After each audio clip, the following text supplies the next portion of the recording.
O alcalde de Ribeira e o concelleiro de Turismo presentaban esta mañá as novas estacións para a reparación de bicicletas que estarán instaladas en 4 puntos do municipio. Contan con todo tipo de equipos e ferramentas para o mantemento de bicis, de xeito que os seus usuarios poidan realizar a posta a punto a pé de estrada.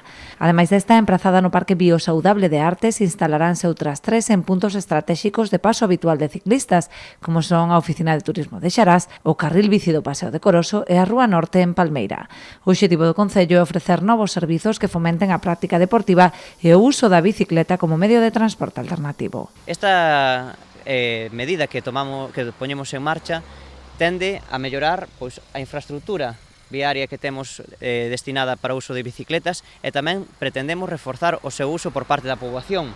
Nestes puntos de reparación e mantemento de bicicletas dispoñemos de todos os materiais necesarios para o seu uso, para o seu mantemento e que cun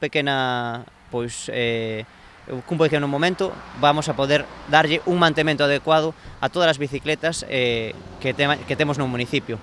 En ese sentido, queremos animar a poboación a seguir usando este medio de transporte alternativo ao vehículo privado e co que contribuímos tamén a reducir as emisións de efecto invernadoiro. Estas estacións estarán xeoposicionadas mediante un código QR que permitirá aos ciclistas coñecer a súa localización exacta. Estas instalacións van a estar xeoposicionadas cun código QR onde a xente cun pequeno escaneo das súas pantallas de móvil ou de ordenador van a poder acceder á súa localización para saber exactamente onde están situadas e poder facilitar que calquera persoa que teña un problema na súa bicicleta poida achegarse a estes puntos a poder reparala.